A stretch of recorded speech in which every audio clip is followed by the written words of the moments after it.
우리 옆에 분과 인사하겠습니다. 당신은 예수님 닮았습니다. 자기 자신에게도요. 나는 예수님 닮았습니다. 아멘입니다. 예수님 닮은 우리에게 하나님이 주시는 말씀은요. 바로 복을 확인하라고 하십니다. 무슨 복이냐? 창세 때부터 이어온 복.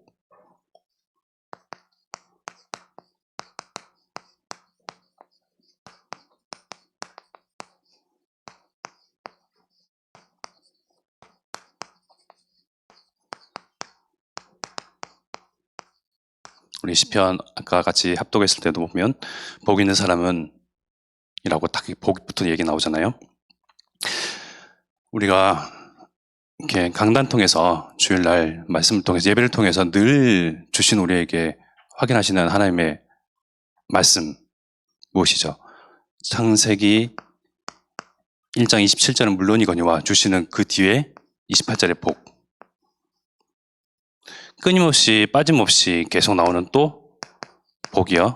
창세기 12장 1절에서 3절까지 아브라함에게 주셨던 복. 그리고요. 마태복음 28장 18절에서 20절까지 예수님께서 하늘과 땅의 모든 것을 하나님이 내게 주셨으니 이것도 지금 복을 말씀하시는 거거든요. 창세기 1장 28절 너무 잘 아시죠? 12장 1절에서 3절까지 잘 아세요. 마태복음 28장의 그 말씀도 너무나 잘 아시는 말씀입니다. 이것이 이미 창세 때부터 주신 이 복이 흘러서 계속 흐르고 흘러서 마태복음에 이르기까지 이 복이 지금 우리에게 와 있는 줄 믿습니다. 하나님께서는 어떤 복을 주셨냐? 창세기 1장 28절에 하나님이 그들에게 복을 주시며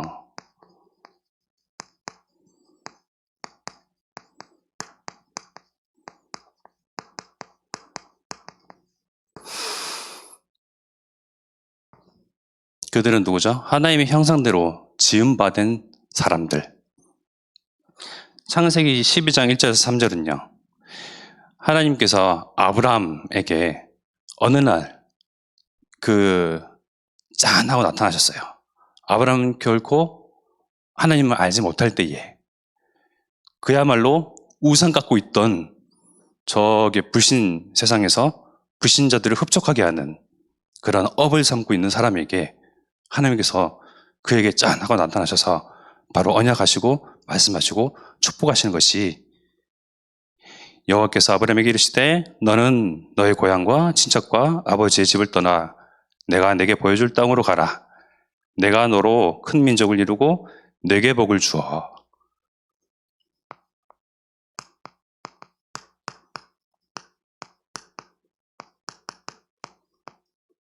자, 흐름이 있습니다. 우리 서로는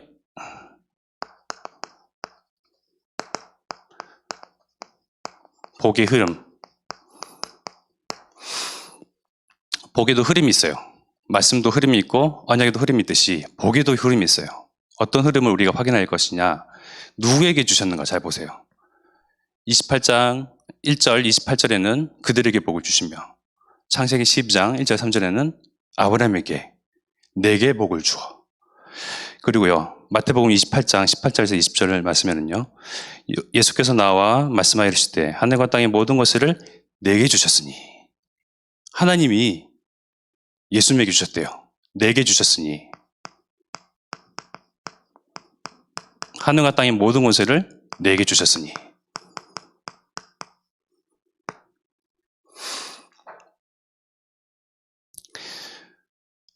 어떤 복을 주셨냐?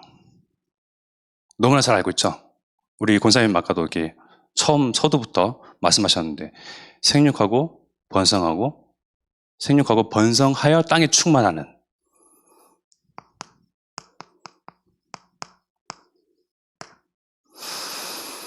충만한 복을 주셨죠. 그리고 아브라함에게도 같은 흐름이에요. 잘 보세요. 처음 다시 읽습니다. 여호와께서 아브라함에게 이르시되 너는 너의 고향과 친척과 아버지의 집을 떠나 우상 깎던 것을 그만하고 내가 내게 보여줄 땅으로 가라. 내가 너로 큰 민족을 이루고 내게 복을 주어 큰 민족을 이루게 하겠다. 그리고 마태복음은요, 모든 민족을 제자로 삼아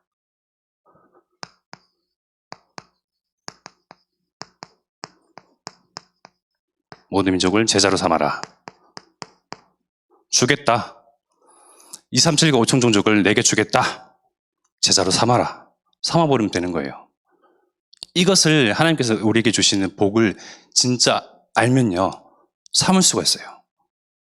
복을 모르면요, 떨어야 돼요. 돈 가진 사람들 앞에, 힘 가진 사람, 권세 가진 자, 목소리 큰 사람들 앞에서 벌벌 떨어야 돼요. 그죠? 그들의 눈치를 봐야 하고요. 그들의 소리에 귀 기울여야 하고, 그들은 우상을 숭배하잖아요. 돈을 사랑하고요. 그들이 하는 모든 것은 악할 뿐이며, 악인에게 서 있는 사람들, 오만한 자리에 있는 사람들, 그들의 말에 우리는 경청해야 돼요. 이 하나님이 우리에게 주신 어마어마한 큰 복을 모르게 되면요, 알면 그들로 하여금 모든 민족을 제자로 삼아라. 보세요. 땅에 생육하고 번성, 바로 삶을 얘기하시죠. 삶을 살아가는 데 있어서 많은 것이 필요해요. 많은 능력도 필요하고요. 지식도 필요하고요. 남한테 안 당하기 위해서 많은 여러 가지 지혜도 필요하겠고요. 여러 많은 것들이 필요한데, 가장 필요한 것이 하나님이 주신 그 복. 생육하고 번성하여 땅에 충만하라. 땅에 충만하면 어떻게 되죠? 큰 민족을 이루죠. 큰 민족을 이루는데, 이 가운데서 아브라함을 통해서 큰 민족을 이루고 종국에는 그리스도 오실 것을 바로 말씀하셨죠. 이 글 속에서 예수님으로 오셔서 우리에게 하신 말씀이 모든 민족을 하여금 제자를 삼아라. 품어라. 너희 민족을 품어라. 품어라. 담아라. 하나님 떠난 저들을 정말 하나님께로, 하나님의 백성으로, 옳은 데 있지 아니하고 진리 가운데 있지 아니한 저들을 진리 가운데로, 옳은 대로 바로 하나님의 자녀가 되도록, 제자가 되도록 품어라, 삼아라. 이러한 흐름이에요. 그 가운데 또 땅을 정복할 수 있는 정복권, 왕적인 권세를 주셨죠.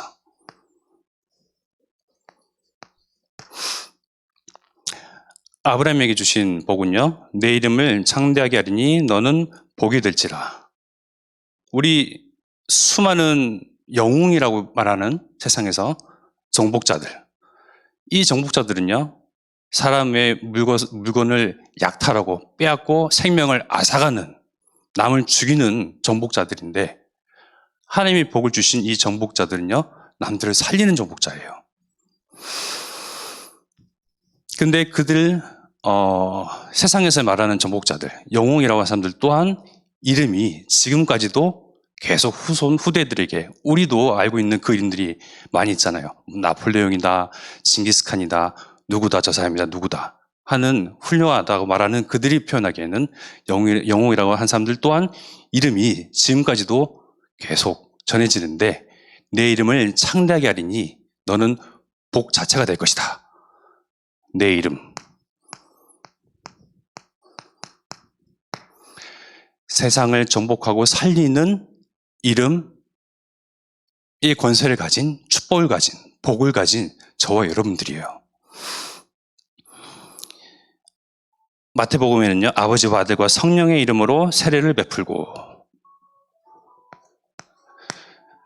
이제 우리의 이름만 드러내게끔 하면 창세기 3장에 갇혀버려요.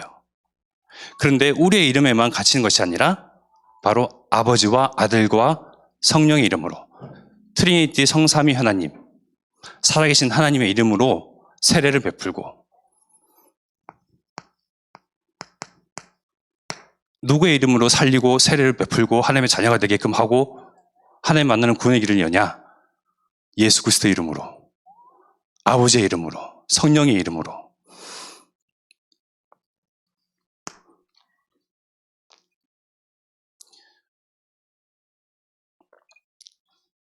그리고 마지막으로 모든 생물을 다스리라. 다스리라는 이 복이요, 창세기 12장 아브라함에게 주신 그 흐름은요, 모든 족속이 너로 말미암아 복을 얻을 것이라 하신지라. 모든 족속이 너로 말미암아 마침내 하나님에게 자녀가 되는 복을 얻을 것이다. 이것이 마태복음에 와서는요, 내가 너에게 분부한 모든 것을 가르쳐 지키게 하라. 볼지어다 내가 세상 끝날까지 너희와 항상 함께 있으리라 하시니라.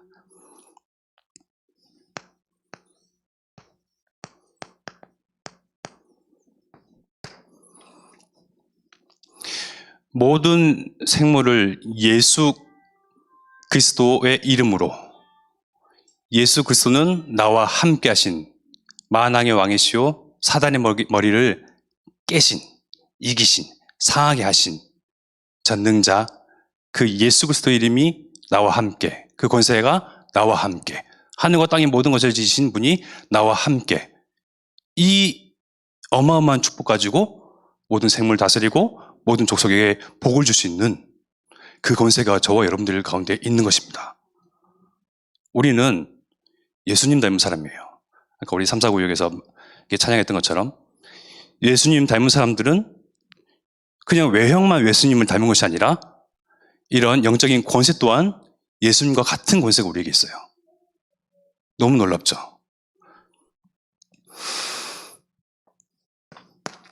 그런데 하나님께서 하나님 형상들에게 주신 당연한 이 복, 보장된 복, 누구도 빼앗아갈 수 없는 복을 바로 스스로 내던지게 한 존재가 있어요. 창세기 3장에 나타난 사단이라는 존재죠. 사단은 사람들이 하나님 형상대로 지음받아서 하나님이 주신 복을 누리기를 원치 않았어요. 사단은 하나님과 사람과의 관계를 멀어지게끔, 떠나게끔 하도록 늘 그것을 꾀었어요. 왜 그러냐? 늘 사단은요, 질투의 하신으로 하나님이 사람을 사랑하고 하나님이 그들에게 복을 주시고 하나님이 그들에게 모든 것을 다 주셨는데 너무나 셈이 나는 거예요.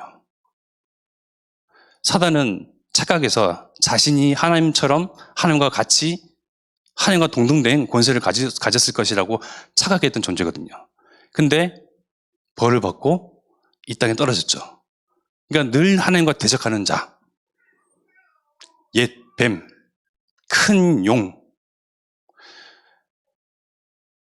그래서 아담과 하와에게 하나님의 말씀을 그야말로 불순종하게 했던, 아까 우리 권사님 기도하셨던 것처럼 선악을 알게 하는 그 언약을 우리에게 주신 것은 복이에요. 그 언약은요, 축복이에요. 근데 선악을 알게 하는 이 복을 통해서 하나님을 떠나게끔 하는 결정적인 그러한 일을 하와를 통해서 하나님의 말씀을 불순종하게 하고,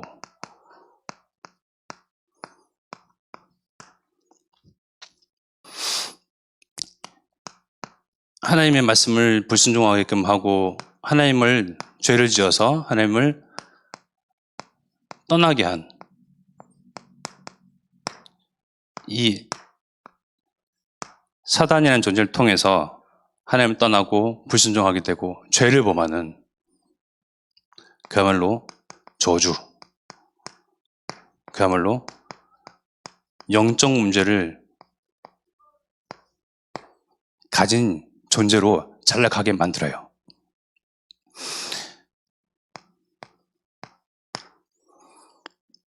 창세기 12장에서 아브라함과 약속하신, 언약하신 하나님 사이에는 사단은 등장하지 않아요. 그런데 사단은 어떻게 등장하느냐? 현실을 통해서. 어떤 현실이냐?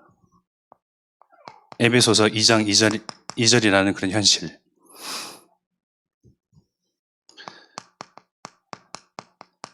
세상 풍조를 따르도록 세상 문화를 따르도록, 세상 소리를 따르도록.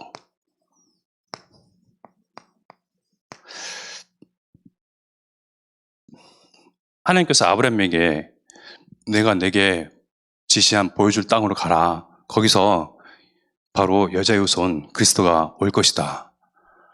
네 씨를 통해서 올 것이다. 그래서 너는 망할 수가 없다. 왜 씨 가진 자가 망할 수가 없잖아요. 죽을 수가 없잖아요. 그런데 가나안 땅으로 이제 입성했어요. 그런데 기근이 찾아와요. 기근이 찾아와서 하나님의 말씀을 또한 불신앙하게 되죠. 불순종, 아담과 하와가 하나님의 말씀 언약을 불순종했던 이 흐름이 또 세상의 소리, 그 현실, 기근이라는 문제를 통해서 불신앙하게 만듭니다.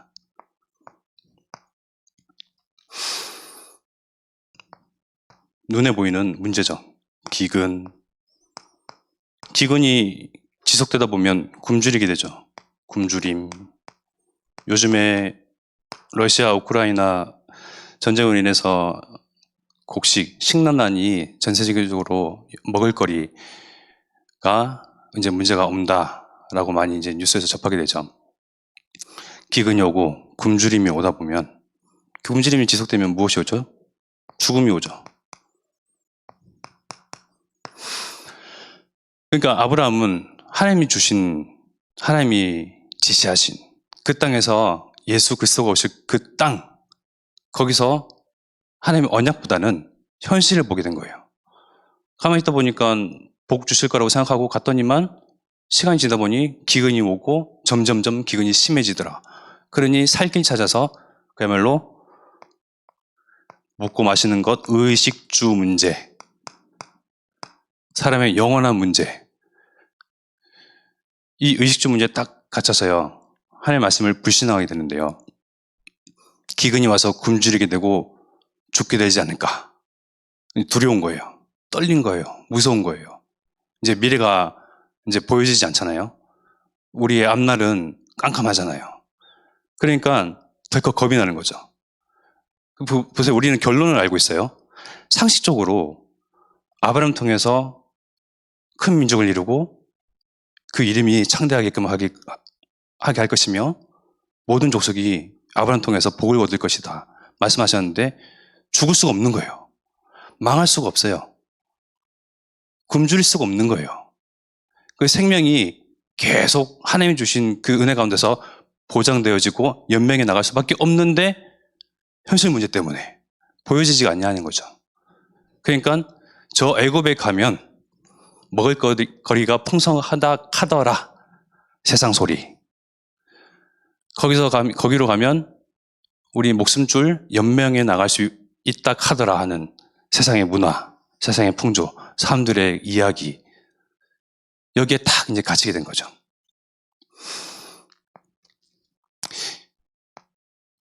이 흐름이요. 지금 또한 마찬가지예요.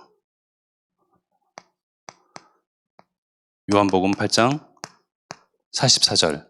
이 사단은 지금도 물론 예수 그리스도를 통해서 그 머리가 상하여지는 권세가 그야말로 상하게 되는 이제는 힘이 없는 존재인데 그래도 그 꼬리 마지막 남은 그 하찮은 그거 가지고 달랑달랑 하면서 많은 사람들을 속이고 있죠. 우리는 이 어마어마한 복을 받았음에도 불구하고 나의 삶, 나 자신, 나의 인생은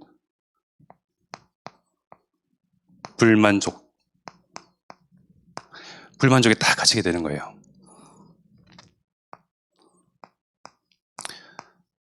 나, 인생, 삶.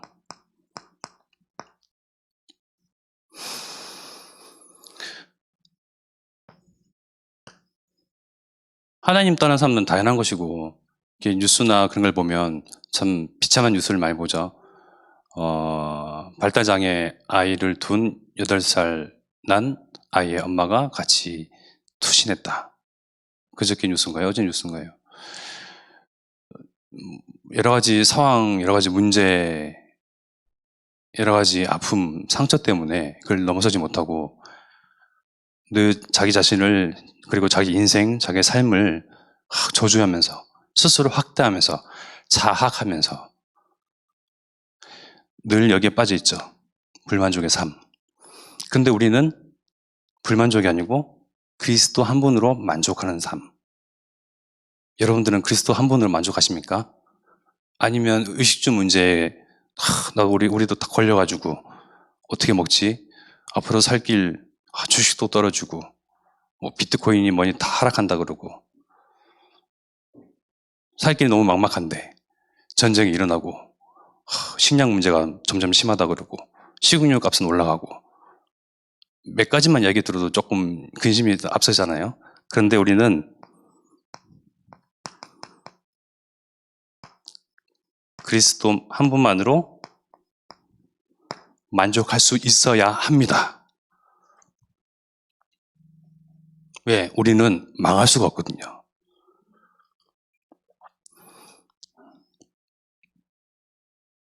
아까 우리 찰람 선생님이랑 잠시 그런 얘기 했는데, 요한계시록에 대해서 앞으로 이제 우리 묵시록 이제 다가올 그러한 어마어마한 저주와 문제와 그런 사건들, 기록된 그러한 말씀 가운데서 이런저런 일들이 어떻게 일어날까. 그런데 예전에 유광수 목사님 간단하게 요한계시록에서 말씀하셨잖아요. 이러한 일들이 일어날 터이니 전쟁과 기근과 가뭄과 질병과 바이러스 모든 것이 일어날 터이니 두려워 말라. 왜? 그리스도께서 너희와 항상 함께 하시니. 저는 그 얘기를 듣고 요한계시록 굉장히 꿰뚫어지는 그러한 한 문장의 말씀처럼 들려지더라고요. 그래, 이것을 굳이 막 해석하고 막 할 것이 아니고, 이러한 일들이 일어난다. 그러나 믿는 자, 구원받은 자, 하나님께 속한 자, 복 있는 자, 두려워할 필요가 없다. 우리는 망할 수가 없고, 죽을 수가 없고, 죽으려고 애써도 죽을 수가 없어요. 먹거리가 없는데요. 하나님께서 살아계시잖아요. 우리는 무엇으로? 그리스도 한 분만으로만 만족하면 됩니다. 굳이 아브람처럼 먹거리를 찾아서 세상 소리를 듣고 애굽으로 기어 들어갈 필요가 없어요. 그러면 괜히 이제 고생하고요. 이 하나님의 말씀 언약에 불순종하고 죄를 지어서 하나님을 떠난 이후에 바로 사단한테 탁 잡혀있는 이 인생, 저주와 사망 저주 가운데 있는 이 인생들 가운데 하나님께서는 다시금 하나님 만나는 길을 여셨죠. 새로운 언약을 주셨습니다.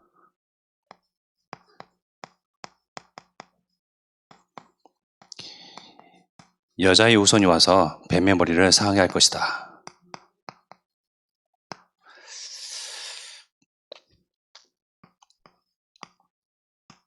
뱀 때문에 속아서, 사단 때문에 속아서, 사단의 말에 속아서, 사단 때문에 이렇게 고생하고 저주스러운 그런 불만족스러운 삶을 살아가는데 이 사단의 머리를 상하게 할 것이다. 이 뱀의 머리, 즉 뱀의 정체는 사단이죠.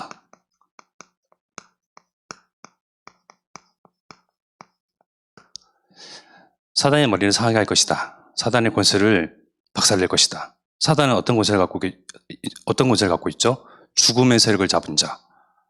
그러니까 모든 사람들이 죽음하면 다 부신자나 가진 자나 못 배운 사람이든 엘리트든 누구든 죽음 앞에 태어난 사람은 없거든요. 죽음 이후에 어떻게 될까? 죽음은 무엇일까? 이 죽음의 세력을 잡은 자, 사단의 머리를 탁 상하게 하신 그리스도, 어떻게? 부활하시면서 모든 사람들이 다 죽음을 피해갈 수 없는데 유일하신 여자의 후손 예수 그리스도만이 이 죽음에서 부활하셨다는 것은 죽음의 세력을 잡은 자, 사단의 힘을 억눌렸던 이 사단을 이기셨다는 것이죠. 그래서 그 예수 그리스도 이후에 바로 우리를 이야기합니다. 이후에 다시금 우리의 몸은 이 땅에 묻어서 썩어 없어지나 우리의 영혼은 다시 부활하여서 예수님과 같이 첫 열매 되신 부활하신 예수님과 같이 우리의 영혼은 하나님 나라로, 구원받은 하나님 백성은 하나님께로, 원래 있어야 할 하나님께로 그렇게 가는 바로 그 길을 여셨죠. 죽음을 이기신 예수 그리스도.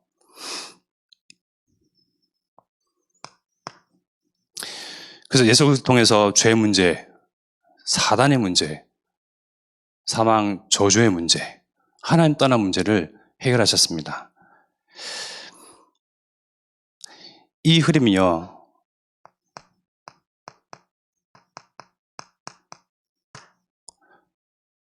여자우선 그리스도를 언약하신 이 흐름이요, 말씀으로 이어지는데요.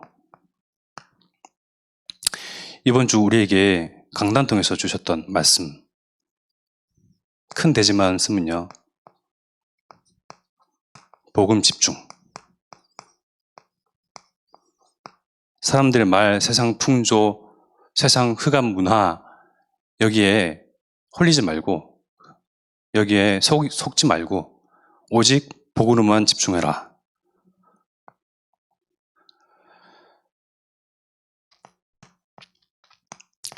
그리고 복음의 삶.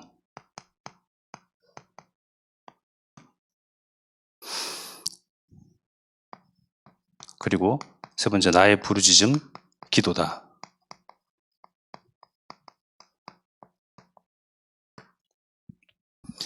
여러분들 가운데 문제 있으신 분 많죠. 그리고 아프신 분도 계실 겁니다. 그리고 지금 환우로서 지금 병상에 누워 계신 분들도 있고요. 저도 코로나 한번 걸려보고 지금 약간 몸 상태가 아직 돌아오지 않는 그런 약간 살짝 이제 그러한 상태를 보니 오랜만에 조금 이제 시름시름 알아봤는데요. 마음을 좀 알겠더라고요. 그 가운데 참 두렵고 떨리고 무섭잖아요. 세상의 이야기들은 불안하잖아요. 뭔가 하나 확실하게 보장된 말이 없어요. 이러한 질병은 이렇게 하면 낫는다더라. 무엇을 먹으면 낫는다더라. 무엇이 몸에 좋다더라. 많은 이야기들이 너무 많아요. 특히 유튜브를 통해서. 근데 우리의 바라볼 대상, 우리가 부르짖을 대상은 이때는 어떻게 해야 되나요? 하고 세상의 말에 귀 기울이고 세상에게 물어볼 것이 아니고 하나님께 부르짖으면, 기도하면 하나님께서 응답하시고 말씀을 통해서, 이 말씀을 통해서 하나님께서 내게 하시는 그 은혜에, 여기에 우리는 복음에 집중하고 이 삶이 바로 복음의 삶이다.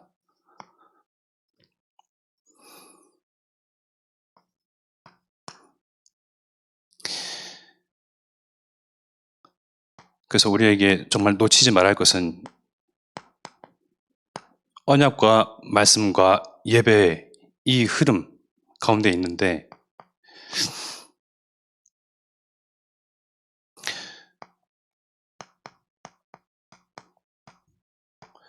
우리의 삶, 현장, 학업의 현장, 산업의 현장, 또는 우리가 이제 살고 있는 가정, 그 가문, 그 주변에 이렇게 범위 있는 사람들, 바로 이 지역과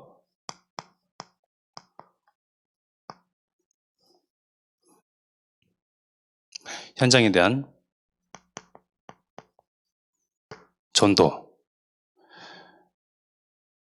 왜 내가 살고 있는 이 삶을 바라보면서 현장으로 바라보고 지역을 바라보고 전도를 생각을 하느냐? 결론으로 먼저 말씀을 드리면요, 하나님이 주신 이 복은요, 내게서 머물러 정체되어 있으면 안 돼요.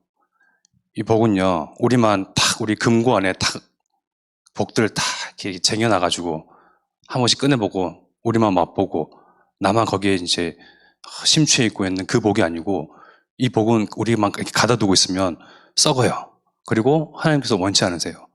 복의 흐름이라고 이렇게 말씀드렸잖아요. 창세기 1장 27절 28절에 주신 복이 이렇게 흘러서 우리에게 마침내 왔는데, 이 복음이, 이 은혜가, 이 은총이, 이 하나님의 사랑이 주신 복이 현장 가운데로 전도로서 흘러가도록, 이 일을 위해서 하나님께서 우리를 부르셨어요. 이 일 가운데 우리의 삶의 의미를 찾아야 돼요. 이 일 속에서 우리가 왜 숨을 쉬어야 하는지 이유를 발견하셔야 돼요. 그리고 뉴스를 통해서 세상의 일들을, 세상 정세를 바라볼 수 있는데요. 세상을 보면서 성경의 눈을 뜨라고. 복음만이 필요한 이유. 2, 3, 7, 5천 종족, 50 제자, 그 50 지역, 그리고 나아가서 50 나라. 계속 말씀을 통해서 본부에서 계속 성경의 눈을 계속 뜨게끔 하시잖아요. 목사님 통해서. 전도자를 통해서 전도와 성경의 눈을 계속 뜨게끔 하시거든요. 우리에게 와 있는 이 복이 하늘과 땅의 모든 것을 지으신 이 예수 그리스도의 이 권세가 우리에게 와 있는데 이것이 현장 가운데로 세계로 흘러가도록 2, 3, 7, 9 종족으로 흘러가도록 더 나아가서 후대에게도 흘러가도록 이것이 우리에게 살아야 할 목적입니다.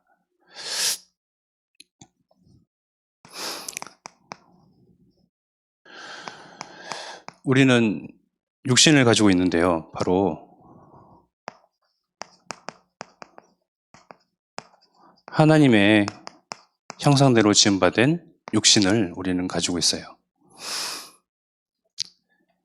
이 육신 가운데 말씀이 육신이 되어 말씀은 곧 하나님이시니 육신이 하나님이신 예수님께서 바로 육신의 몸을 입고 오셨죠. 이 하나님이 바로 영으로 성령으로 우리와 함께 하십니다. 우리와 함께 하시는 분은 말씀이 우리와 함께 하고요. 성령께서 함께 하고요. 하나님 본인 당신이 우리와 함께 하고요. 예수 그리스도께서 우리와 함께 하시는 겁니다. 함께 하신다는 것은 그냥 뭐라 할까요? 그냥 곁에만 있을 게가 아니에요.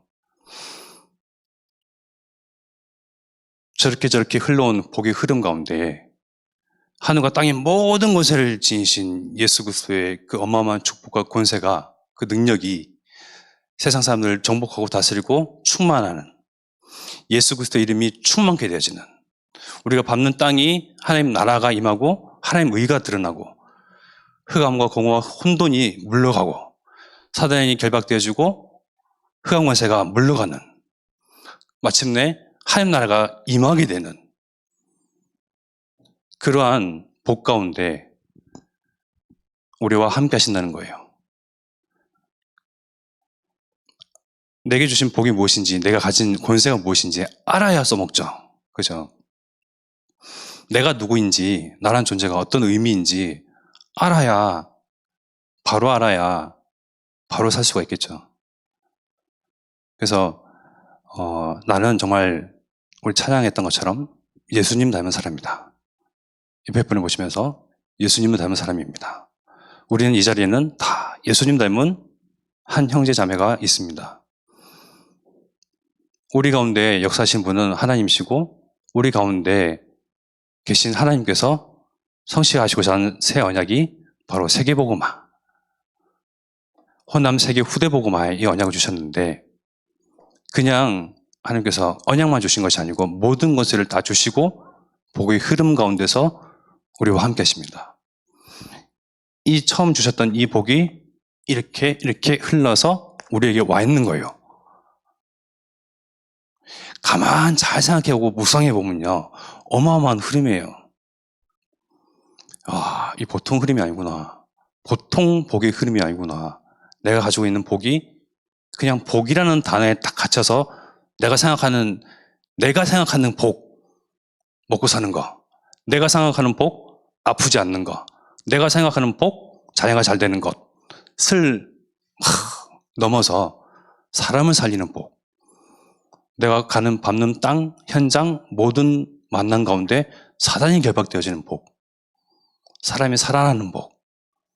그 사람은 혼돈, 흑암, 공허 가운데 있는 정말 우울하고 정말 힘들어하는 낙심하고 낭망하는 겉으로는 결코 드러나지 아니하는 도도한 사람들 가운데 정말 그 영혼이 하나님 떠나서 완전히 망해 있는 저 사람들이 빛으로 오신 예수 그리스도께서, 사람의 빛으로 오신 예수 그리스도께서, 생명을 빛으로 오신 예수 그리스도께서 그 빛이 나와 함께하니 우리가 가는 곳은 빛이 많은 현장인 것입니다. 우리가 만나는 사람들에게는 그 빛이 전달되는 그런 우리는 권세를 가진 자들이에요. 그럼 이것이 그 빛이 생명을 살리는 그 능력이, 사람을 살리는 이 능력이 이들에게도 흘러가도록, 우리와 대면하는 사람들을, 나와 갈등하는 사람들, 나와 조금 문제가 있는 사람들에게도 정말 내가 만난 하나님, 그 하나님 만나는 길 예수 그리스도, 우리는 구원받았잖아요. 우리는 수많은 앞으로의 이제 저주와 문제와 기근과 갈등과 수많은 여러 가지 상황과 아픔과 그런 가운데서도 구원받은 자들이거든요. 구별된 자들인데 이 은혜가 이들에게도 흘러가도록 바로 나만 열면 됩니다. 이 천국 열쇠를 우리에게 주셨어요. 너를 저주하는 자에게는 내가 저주하겠고 너에게 축복하는 자에게는 내가 축복하겠다. 아브라함에게 말씀하셨죠? 네가 땅에서 매면 하늘에서도 맬 것이다. 네가 땅에서 풀면 하늘에서도 풀릴 것이다. 이 천국 열쇠를 우리에게 주셨어요. 천국 열쇠를 가지신 예수님 우리와 함께 하시니까요. 바로 여러분들은 이것을 이제 열면 됩니다. 만남 가운데서, 현장 가운데서 다 열어 제끼세요. 그래서 사람을 살리고 그들에게 기쁨을 주고 하나님 나라 임하는, 하나님 의가 드러나는 정말 시대 살린 그러한 전도 제자로 증인으로 우리를 부셨기에 정말 스스로를 축복하면서, 그리고 옆 사람을 축복하면서 우리에게 주시는 말씀과 언약과 그리고 예배 통해서 계속 확인하고 이 복의 흐름 가운데 정말 젖어드는 정말 이 기쁨이 여러분 통해서 젖어있는 이 생명수가 계속 흘러가도록 이제 물길을 열어두면 돼요. 그러한 저와 여러분 되기를 기도합니다. 우리에게 주시는 내게 양심과 생각과 마음에 주시는 말씀 가지고 합심하여 기도드리겠습니다.